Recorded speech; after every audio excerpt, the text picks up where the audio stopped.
So as usual, guys, when Bernard Watch invites me to come over and check out some of their really interesting watches, they tend to have some of the most interesting and hard to find stuff imaginable. And so I usually, obviously, can do whatever I can to get over here as quickly as possible to check it out. And I was excited to come take a look at the Seamaster 300. Those of you that may have actually been following me for a very long time may know that one of the first watches that I ever bought that was kind of Swiss made was a vintage Omega. And that happened to be a Genève, but I also looked at Seamasters at the time, and I just absolutely adore vintage Omegas, especially the 50s and 60s, which many people consider to be kind of their best era. And so I did get pretty excited to come check this out, but actually what they told me is this isn't the watch they wanted me to take a look at. This is the watch they wanted me to take a look at. And I know you're thinking, well, they look kind of the same, don't they? Well, actually, this is your standard 300, which is, of course, a very nice watch, and I would have been more than happy to talk about. But this is an even rarer special edition called the Trilogy. And my camera doesn't seem to like focusing on it. But what makes this watch super special is this watch was released with a group of 3 other watches in unison that were all supposed to look like their kind of origins 1957 heritage pieces. And so what you could have done when you picked up the Trilogy is you could have gotten, of course, this Omega Seamaster, which is awesome, and you could have also gotten a Railmaster and a Speedmaster with it. And I'm going to do an insert a little bit here of the box. The box this thing came in is absolutely incredible. And as someone who's very familiar with vintage Omega and is an owner of a vintage Omega Constellation, the box here looks exactly like the vintage 1950s Omega Constellation box. I have one, I know exactly what it looks like, and clearly that was what they were trying to do an homage to, because they did an incredible job. The packaging with this watch is crazy. They also come with some of these extra straps. Here's a really cool vintage NATO with a raised Omega. There's also this beautiful vintage brown strap with also another vintage raised Omega logo. You really can do a lot of cool things with this watch. If you wanted to make it look super vintage, this is a watch that I think you could definitely sell people was from the 50s. Even the Omega booklet and warranty paperwork looks like the way it did with the original Seamaster logo from the 50s. I mean, as a history nerd, this is something that they would definitely get me to buy into. It looks really cool the way this is put together. Speaking of vintage nods, the thing is super cool is this bracelet feels just like a 1960s Omega bracelet, and look how fluid this thing is too. So what makes this thing different than the 300 is if they've actually gone that much further in giving up that kind of vintage aesthetic. So one thing you'll notice immediately is that vintage style loom, which definitely looks like it has a bit of a patina, which is super cool. It is, of course, on that sandblasted dial too, which has that kind of flat look to it, which is very vintage looking. This watch has a very genuinely feeling vintage feel to it, and even the case back. Any of you guys in the audience that are watching this that own vintage Omegas, that case back looks straight out of the 1960s. I know my grandfather has a 69 Speedmaster that was, of course, the Man on the Moon watch, and his case back looks almost identical to that. And this isn't something they do on the standard one, actually. The standard guy actually does come with a nice view of the movement, which, you know, is something that I think we would have liked to have seen. But I can definitely appreciate that for the special edition, they really went out of their way to make this look vintage as possible. Now, speaking of the movement, this is of course using an Omega in-house movement. As with them these days, everything is going to be coaxial, which, you know, in terms will theoretically be lower wear and will let the movement run better without having to be serviced as frequently. It does feature, I believe, the 8400 caliber, which is good for a 60-hour power reserve. It is about 15,000 Gauss anti-magnetic, so if you're working near power plants, you're probably going to be okay. And I've said this before on my Seamaster reviews in general, the movements Omega's putting out these days are absolutely spectacular.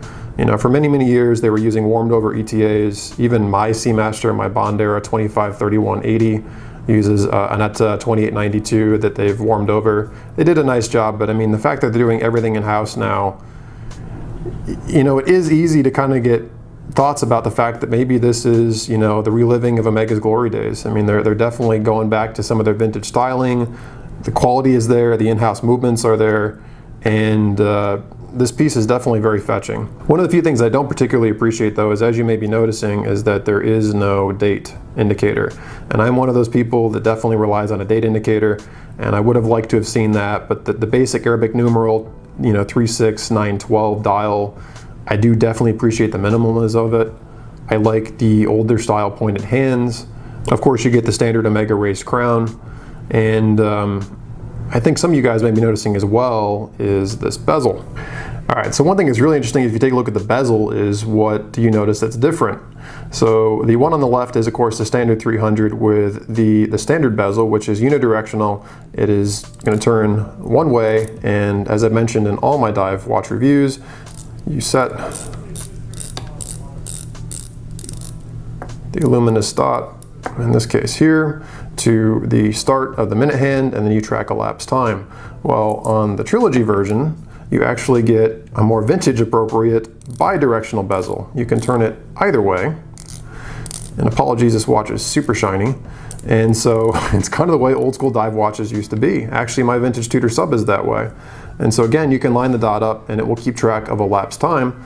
But again, this is just interesting because it is bi-directional like they used to be, and the numbers are actually reversed. So, I mean, as you guys can see, Omega's definitely put a lot of effort into making this look and feel like a vintage Omega. And as someone who's held and owned several vintage Omegas, they've definitely pulled it off. You, of course, get the standard screw-out links. As I mentioned, this bracelet is super comfortable feeling, super fluid, and it looks straight out of the 1960s. This looks very similar to the bracelet on my grandfather's Speedmaster. The one nod to modernity, though, of course, is it does have a newer style Omega clasp with a very pretty raised Omega logo, and it is dual deployment triggered.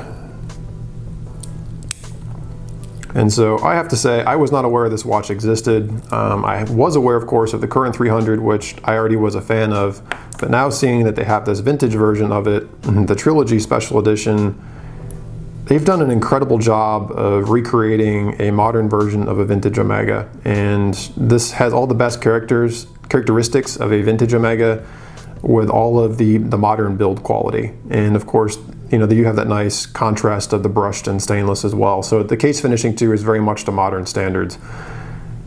This thing is absolutely beautiful, and I can definitely appreciate all the detail they put into it. So, well, that said, guys, let me go ahead and show you real quickly how to set it. We'll go ahead and unscrew the crown here. It is good to, of course, 300 meters or about 1,000 feet. First position is, of course, winding. If you pull it all the way out, it is hacking, and I'll go ahead and set that.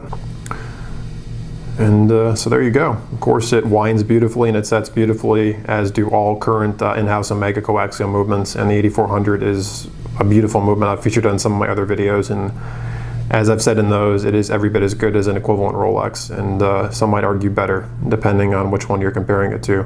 So there we go, guys. Let me just do a quick little wrist shot, and then we'll call it here. Here it is next to my vintage Rolex GMT Master here. You can see the Rolex is 40 mil. This one does wear slightly smaller at about 39. And it feels light on the wrist. The bracelet feels silky smooth. And yeah, I wouldn't mind taking it home with me.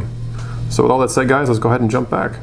All right, guys, there you go. So hopefully you enjoyed the review. Thanks again to my friends at Bernard Watch that let me check out some more of their cool stuff.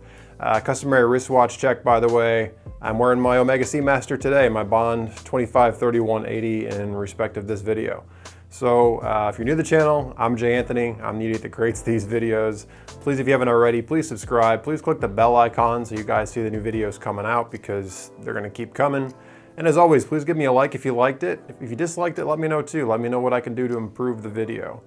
Comments are much appreciated. I try to read as many of them as I can, and I greatly appreciate them. So, as always, guys, let me know what you think. Is this a watch you think has gone too vintage and it turns you off, or is this really the right mix? I, as you can tell, really like it. And real quick side note, I just got notification some of you guys bought some of my Jay Anthony merchandise. I literally dumbfounded anybody did that, but thank you. So for those of you guys that bought those mugs, I really hope you enjoy them. Thank you so much for supporting. Completely unexpected, not required by any stretch. But yeah, thanks to you guys for doing that. I really didn't think that was gonna happen. So let me know what you guys think down in the comment section below.